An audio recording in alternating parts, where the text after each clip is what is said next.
दोस्तों, आज की ये वीडियो एक अल्लाह वाले और एक नागिन और एक लालची औरत के बारे में है।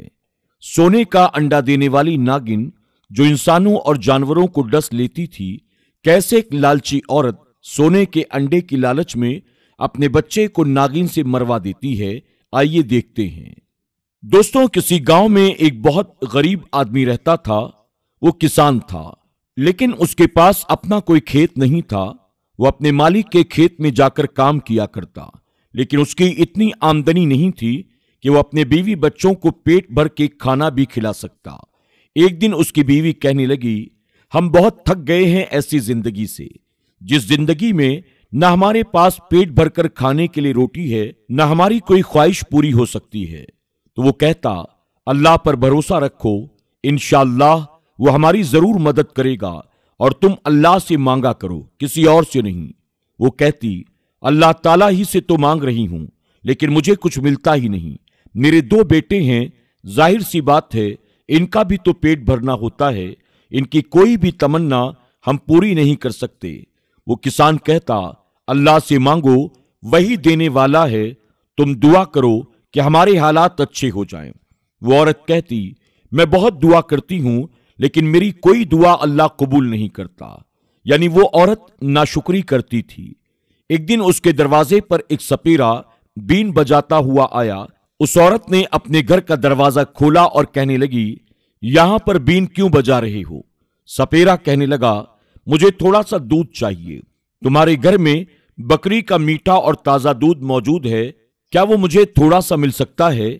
उसके घर में वाकई एक बकरी थी जिसका दूध बहुत ही ज्यादा मीठा और जायकेदार था, और उस जगह पर उस जैसी दूसरी बकरी नहीं थी। लेकिन वो नाशुक्री औरत इस बात से भी खुश नहीं थी कि उसके घर में इतनी अच्छी बकरी है। सपेरे के दूध मांगने पर वो औरत चिल्लाई और उसने कहा, हमारे पास खुद पीने के लिए दूध नहीं है और मैं तुम्हें दूध पिला दूं। वो सपेरा कहने लगा, तुम तो मुझसे भी ज्यादा गरीब मालूम देती हो। अच्छा, एक काम करो, मैं तुम्हें एक कीमती चीज देता हूं जिससे तुम्हारी जिंदगी की सारी तकलीफें खत्म हो जाएंगी। वो औरत कहने लगी, अगर तुम मुझे वो कीमती चीज दे दोगे तो फिर तुम्हारे पास क्या बचेगा, और उस कीमती चीज से तो तुमको खुद फायदा उठाना चाहिए, तुम भी गरीब हो। तो उसने कहा, हम उस चीज से फायदा नहीं उठा सकते हैं, लेकिन हम लोगों की मदद कर सकते हैं। तुम इस बात की बिल्कुल फिक्र ना करो। मेरे पास एक ऐसी नागिन है जो तुम्हारी जिंदगी को बदल कर रख देगी। उसने अपनी पिटारी को खोला, उसमें से एक छोटी सी नागिन निकालकर उस औरत के सामने रख दी। उस औरत ने उस अजीब व गरीब लाल रंग की नागिन को देखा, उसने उसे ले लिया और एक बिल में ले जाकर उसे रख दिया। औरत ने सोचा, मैंने सपेरे पर अंधा यकीन कर तो लिया है, पर कहीं नागिन हमें कोई नुकसान न पहुंचा दे। फिर उसे याद आया, सपेरे ने कहा था कि यह तुम्हें नुकसान नहीं देगी, बल्कि तुम्हें फायदा ही फायदा देगी। उसने एक दिन तो उसको छुपा कर रखा और अपने शौहर को यह बात नहीं बताई। सुबह जब उसका शौहर काम पर चला गया तो वो नागिन के बिल के पास आई। वो ये देखकर हैरान रह गई कि वहां पर एक सोने का अंडा रखा हुआ था। वो खुशी से पागल हो गई। पहली बार जिंदगी में उसने सोना देखा था। वो जल्दी से बाजार गई और सोने को बेचकर घर के लिए बहुत सारा सामान लेकर आई। अब वो नागिन रोजाना एक सोने का अंडा देने लगी। वो औरत रोजाना सोने का अंडा मिलने पर बहुत खुश होती थी। एक बार उसके शौहर ने कहा, आखिर तुम्हारे पास इतना पैसा कहां से आ रहा है?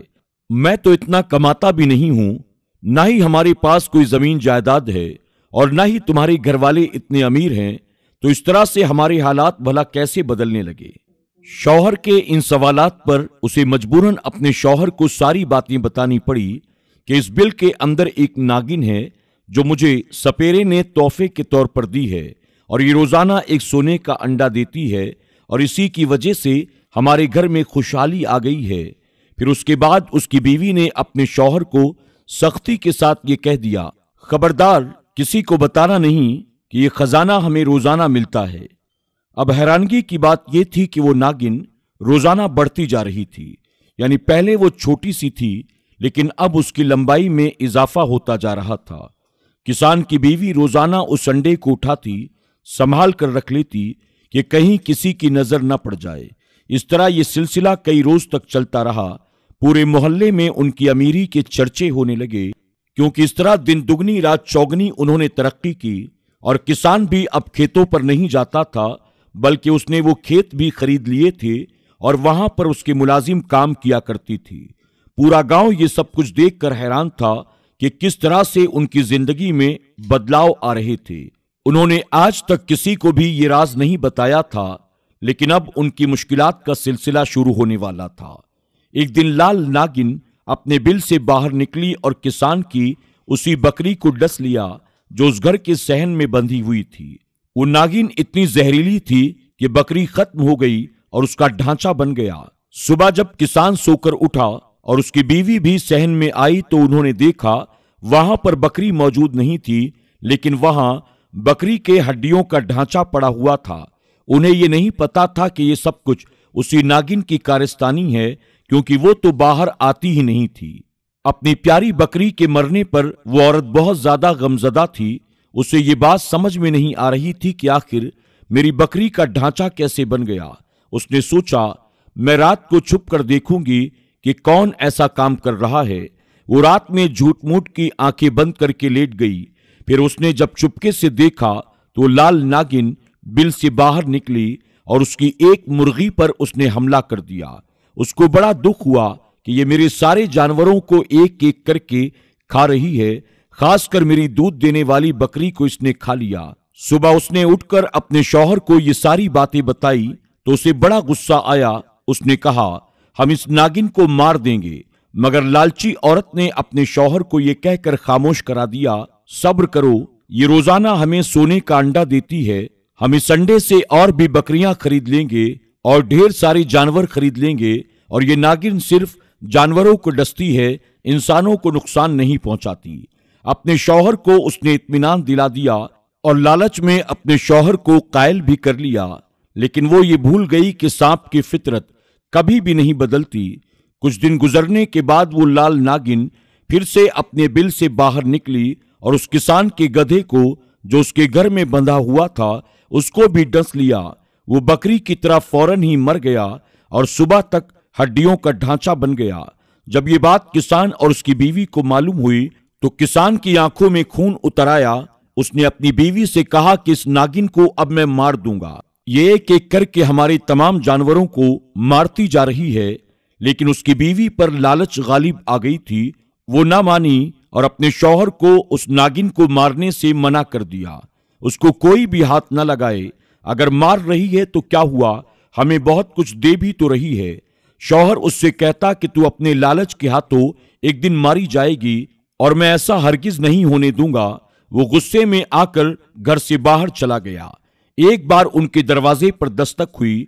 बीवी ने पूछा, कौन है? वहां एक नूरानी चेहरे वाले बुजुर्ग मौजूद थे। उसने फकीर समझकर बदतमीजी की। तुम यहां पर मांगने आए हो? वो बोले, बेटी, मैं यहां मांगने नहीं आया हूं, बल्कि तेरे घर वालों को, तेरे शौहर को और तेरे बेटे को बचाने के लिए आया हूं। तेरे पास जो नागिन है वो सपेरे ने तुझसे बदला लेने के लिए तुझे दिया था। तुझे तोहफा नहीं दिया था, बल्कि वो तुझसे बदला लेना चाहता है। औरत कहने लगी, बदला? और मुझसे किस बात का? बुजुर्ग बोले, तू याद कर, तूने उसको कोई चीज देने से इनकार किया था। वो बोली, मुझे तो याद नहीं है। तो अल्लाह वाले कहने लगे, उसने तुझसे एक गिलास बकरी का दूध मांगा था, लेकिन तूने उसे मना कर दिया, जबकि तेरे पास बकरी का दूध मौजूद था। तूने उससे झूठ बोला था कि तेरी बकरी का दूध सूख गया है, और ये बात उस सपेरे जादूगर को पता थी। तभी उसने तुझसे बदला लेने के लिए, इंतकाम लेने के लिए ये नागिन तुझे तोहफे के तौर पर दे दी। औरत बोली, लेकिन बकरी के दूध से इंतकाम का क्या ताल्लुक है? बुजुर्ग ने कहा, क्योंकि ये बकरी का दूध उसे ताकत देता है, लेकिन वो ऐसी नागिन को कैद करता है जो कि उसे सोने के अंडे दे। अब भी वक्त है, तो उस नागिन को मेरे हवाले कर दे, ताकि मैं उसे अपने अमल से मार दूं। अगर वो तेरे घर में रहेगी तो एक एक करके सबको मार डालेगी। औरत कहने लगी, लगता है तू कोई ढोंगी बाबा है। तुझे उस नागिन के बारे में किसी ने बता दिया है और तू उस नागिन को लेकर अपने पास रखना चाहता है, ताकि तू उससे सोने के अंडे हासिल कर सके, तो उससे फायदा उठा सके। अल्लाह वाले कहने लगे, हम दरवेश हैं, फकीर हैं, इस बात की लालच नहीं रखते, हमें न सोने की गर्ज है न हीरे चांदी से, हम तो बस तुम्हारी जान बचाने के लिए यहां आए हैं। करीब की बस्ती में हम रहते हैं, अगर कभी भी कोई भी मुश्किल आए हमें जरूर बताना, लेकिन अभी उस नागिन को हमें दे दो। उसने कहा, तुम लालच में ये बातें कह रहे हो, मैं तुम्हें वो अंडा देने वाली नागिन हरगिज नहीं दूंगी। अल्लाह वाले कहने लगे, मैं तुम्हारी जान बचाने के लिए आया हूं। वो औरत इतनी घटिया सोच रखती थी कि उसने अल्लाह वाले से कहा, जाओ और जाकर अपना काम करो, मुझे आपसे कोई मतलब नहीं है। मैं जानती हूं आप झूठ बोलते हैं, ऐसा कभी कुछ भी नहीं होगा। उस औरत ने अल्लाह वाले को दरवाजे से वापस भेज दिया और कहने लगी, वो नागिन सिर्फ जानवरों को खाती है, इंसानों तक नहीं आएगी। वो मेरी पालतू है, कम से कम मेरे साथ तो ऐसा कभी भी नहीं करेगी। उसका घमंड उसको खाने वाला था। अभी कुछ ही दिन गुजरे थे जब वो औरत अपने घर के काम कर रही थी, तो वो नागिन अपने बिल से बाहर निकलती है। उसे देखकर वो औरत डर गई, सहम कर घर के कोने में जाकर खड़ी हो जाती है। उसने देखा कि वो उसके बेटे के पास आई। उसके बेटे को आकर उसने डस लिया। उसकी आंखों के सामने उसके बेटे को उसने खा लिया और वहां पर उसके बेटे का अब हड्डियों का ढांचा मौजूद था। उस औरत ने जब ये देखा तो उसकी आंखों में आंसू आ गए। उसके बेटे को खत्म करके वो नागिन वापस अपने बिल के अंदर चली गई। बकरी और गधे की तरह उसका बेटा उसकी आंखों के सामने तड़प तड़प कर दम तोड़ देता है और मां कुछ भी न कर सकी। अब उस औरत को बड़ा गुस्सा आया। उसने उस नागिन को नहीं छोड़ना था कि ये मेरे बेटे ही को मारकर चली गई। उसने हिम्मत करके डंडा उठाया और जैसे ही नागिन के बिल के पास आई तो वो नागिन वहां से गायब हो चुकी थी। एक तरफ उस औरत को अपने बेटे की मौत का गम था और दूसरी तरफ अब उसे नागिन के चले जाने का भी गम था, क्योंकि सोने का अंडा अब उसे नहीं मिलने वाला था। उसके दिल में फिर लालच पैदा हो गई। उसने अपने शौहर से कहा, वो नागिन हमारे बेटे को तो डस कर खा गई, लेकिन उसके जाने से हमारी गुर्बत फिर वापस लौट आएगी। मुझे वो नागिन किसी भी हाल में वापस चाहिए।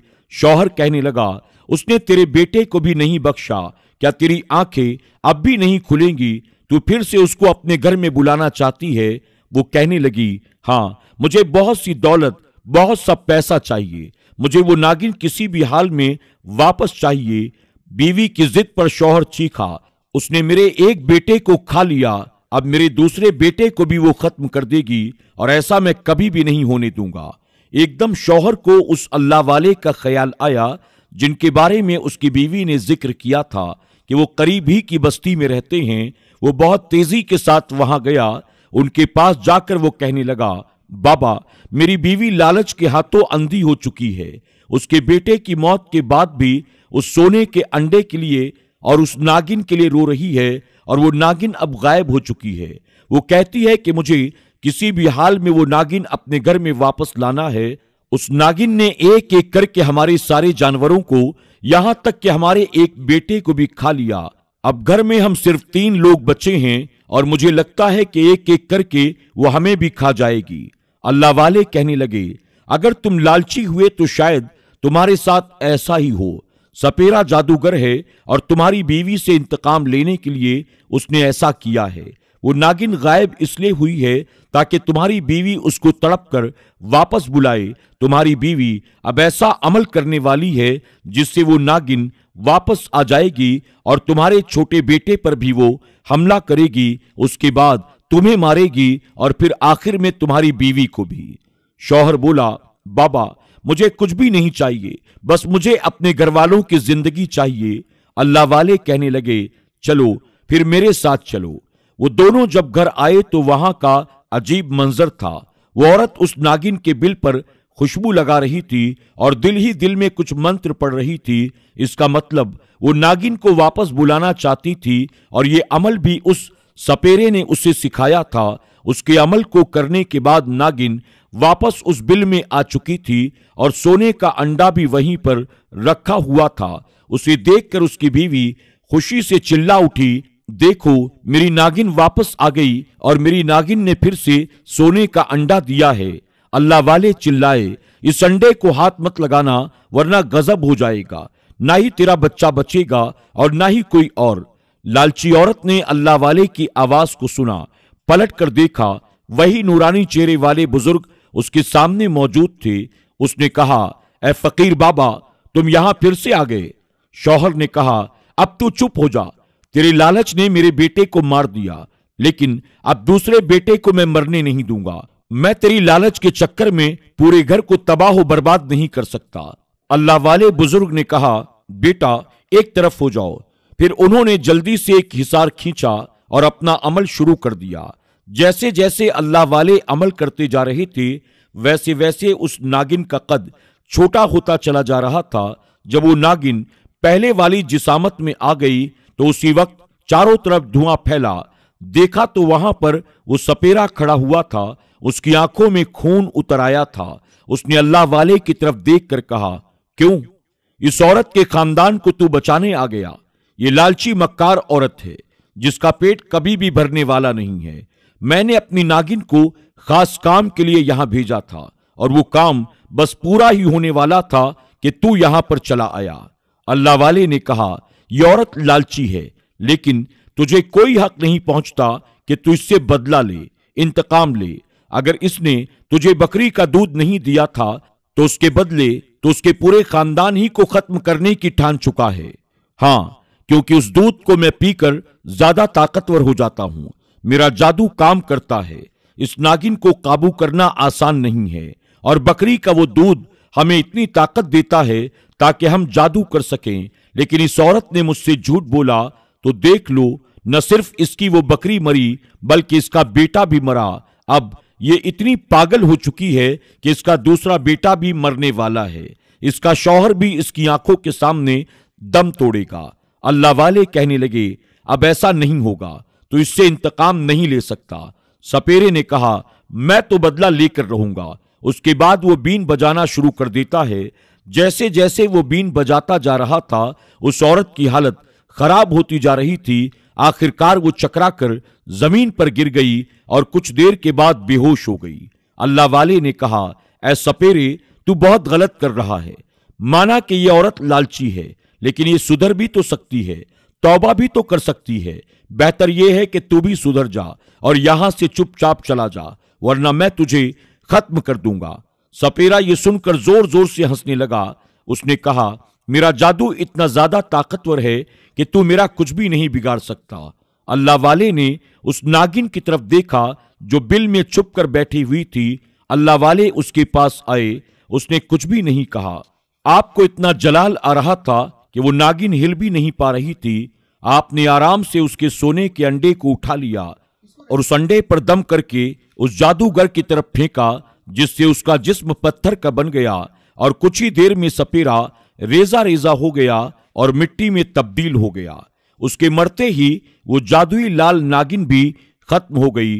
अल्लाह वाले ने दम किए हुए पानी के छींटे उस औरत के चेहरे पर मारे। उसको होश आ गया। उसने फौरन अल्लाह वाले के कदमों को थाम लिया और कहने लगी, मुझे माफ कर दो बाबा, मैं लालच में इतनी पागल हो गई थी कि मैंने अल्लाह ताला से मांगने के बजाय एक नागिन से अपनी खुशियां मांगी और फिर मेरा सब कुछ खत्म होता चला गया। मैं तौबा करती हूं कि अब कभी भी लालच नहीं करूंगी। अल्लाह ताला ने जितना भी मुझे नवाजा है, मैं उसी में खुश रहूंगी, अल्लाह का शुक्र अदा करूंगी। उसके बाद उस औरत ने कभी भी लालच ना किया और ना ही किसी फकीर को कभी दुत्कारा, बल्कि उसने अल्लाह ताला की बारगाह में सच्चे दिल से तौबा की और अल्लाह ताला ने उसके शौहर की मेहनत का सिला उसे अता किया और बहुत जल्द वो अमीर आदमी बन गया, लेकिन अपनी हलाल कमाई से। अल्लाह वाले ने उस औरत को दुआएं दी तो जाहिर सी बात है अल्लाह ताला ने उसे इतना नवाजा कि अब वो लोगों की मदद करने वाली बन चुकी थी। दोस्तों, आज की वीडियो में बस इतना ही। उम्मीद करते हैं कि हमारी आज की वीडियो आपको जरूर पसंद आई होगी।